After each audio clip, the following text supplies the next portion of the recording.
Sit down. Save that for the president when he gets here, right? Yeah. All right, who's up? Who's next? Who is the... No, I know that. It's different question. Who's the cancel culture? Who's the cancel culture going to attack next? Think about it. They canceled the host of The Bachelor. They canceled the star of Mandalorian. They're coming after Fox News, Newsmax, One American News. You see last week they tried to cancel Kermit the Frog and Mr. Potato Head. You see that? They backed off Mr. Potato Head. I think he told him his preferred pronouns were he, his, him, right? I mean, this is scary where the left wants to go. Barry Weiss, editor at the New York Times, former editor at the New York Times, said if you engage in wrong think, you engage in wrong speak, you are going to face the digital Thunderdome. They're going to harass you, they're going to come after you, they're going to come after your family, they're going to come after your employer. It is sick where the left wants to go.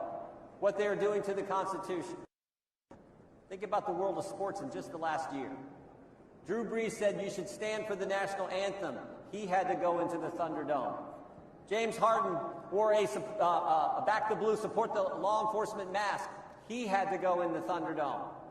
Mike Gundy, did you follow this one? Mike Gundy, football coach at Oklahoma State. Remember this? Mike Gundy goes fishing with his family, posts a picture on social media wearing a One American News t-shirt. Almost lost his job. Think about that. Almost lost his job for fishing in the wrong shirt. This is scary where the left wants to take us, and we have to fight back every single time we see it. Do you have a functioning First Amendment when only one side's allowed to talk? Do you have free speech when the left controls what can be said? They want to be able to say whatever they can about us, but we're not allowed to talk. They want to be able to lie about us. We're not allowed to tell the truth about them. And you know why I think they really are out to cancel us? You know why they really come after us? They don't like the fact that we tell the truth. They don't like the fact that we point out the double standard. We point out the fact Nancy Pelosi can go to the salon, but we can't. She can walk around the metal detectors. We got to walk through them. Gavin Newsom can go to a five-star restaurant with his family, with the lobbyist, but we can't have our family over for Thanksgiving. Think about this one. January 6, 2017, Democrats can object to the electors, can object to counting the electors from 10 states, but on January 6, 2021, Republicans aren't allowed to object to the electors from 6 states? Jim McGovern, on January 6, 2017, Jim McGovern, Democrat chairman of the Rules Committee, objected to Alabama. President Trump won Alabama by 30 points. So Jim McGovern's allowed to object to Alabama, but Jim Jordan can't object to Pennsylvania, where they went around their legislature, the partisan Supreme Court, the Secretary of State, in an unconstitutional fashion, goes around their legislature, changes the election law. I'm not allowed to object to Alabama. Think about this. Jamie Raskin, the lead impeachment manager. January 6, 2017, he objected to Florida.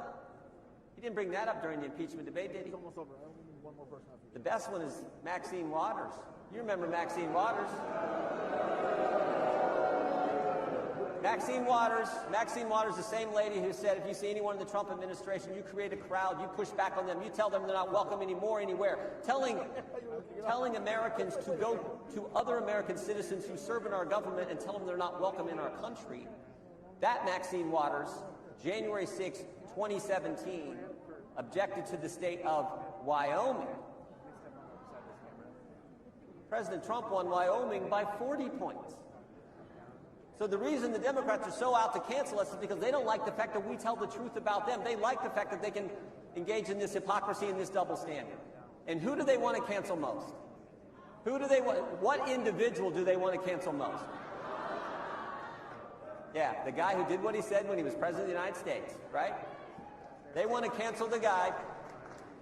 Yeah, you can clap for the president. You're going to get to do that a lot here this afternoon.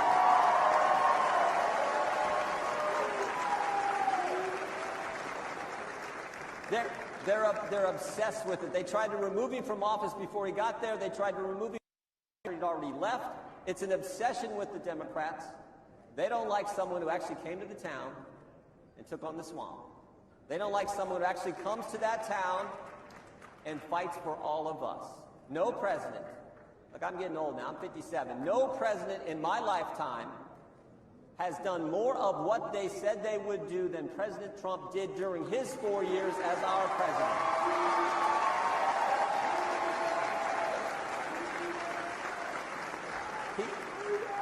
He said he would cut taxes, he did. He said he'd reduce regulations, he did. He said he would grow our economy, he did. Best economy in 50 years, lowest unemployment in 50 years. He said he'd put conservatives on the court, he did. Gorsuch, Kavanaugh, Coney Barrett. He said he'd get out of the Iran deal, he did. He said he would put the embassy in Jerusalem, he did. He said he'd bring hostages home from North Korea, he did. He said he'd get a new NAFTA agreement, he did. He said he would build the wall, and he built the wall.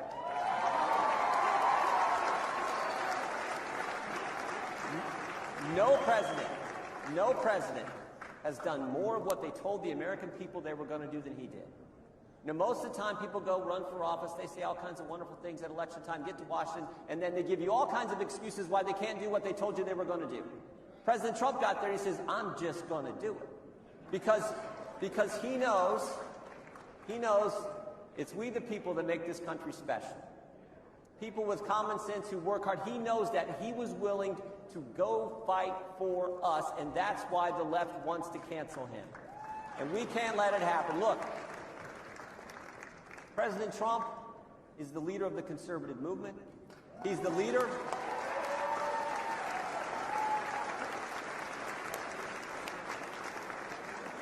President Trump's the leader of the conservative movement. He's the leader of the America First movement. He's the leader of the Republican Party. And I hope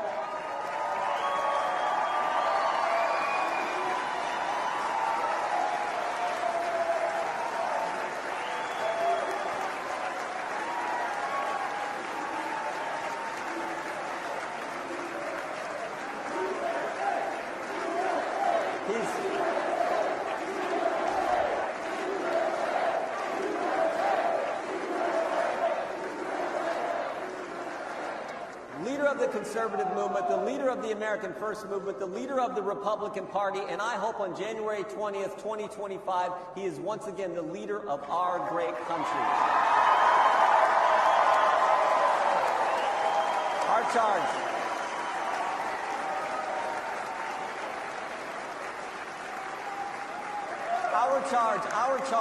Our task has never changed. Our responsibility, our charge, our task as Americans has never changed. In the next 4 years, we need to focus on this. Same thing it's always been. I think it's summed up in my favorite scripture verse. I've shared this before at this same forum. 2 Timothy 4:7. Paul's the old guy giving advice to the young guy Timothy. And he says, fight the good fight, finish the course, keep the faith.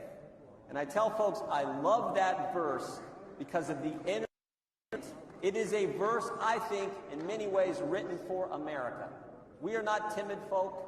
We are not wimpy people. We are people who take initiative. We are people of intensity. We are people of action.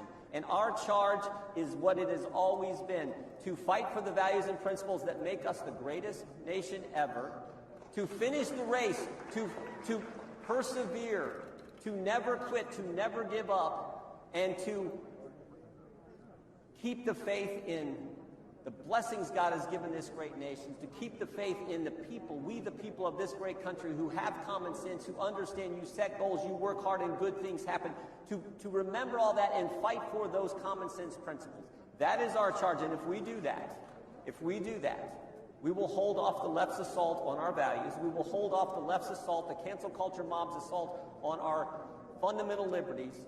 We will take back the House in 2022, and President Trump, I hope runs again in 2024, and if he does, he will win, and we will make sure America remains the greatest nation in history. God bless you all. Thank you very much. Thank you. Madam Speaker, I yield myself such time as I may consume. The gentleman is recognized. Thank you, Madam Speaker. 19 minutes 19 minutes. 4 years ago on Inauguration Day, January 20th, 2017, 19 minutes into President Trump's administration, at 12:19 p.m., the Washington Post headline was, "Campaign to impeach President Trump has begun." And now, with just 1 week left, they're still trying. In 7 days, there will be a peaceful transfer of power, just like there has been every other time in our country. But Democrats are going to impeach President Trump again. This doesn't unite the country.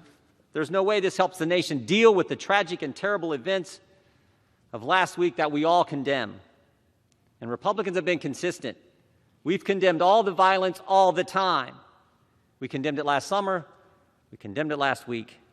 We should be focused on bringing the nation together. Instead, Democrats are going to impeach the president for a second time 1 week before he leaves office. Why?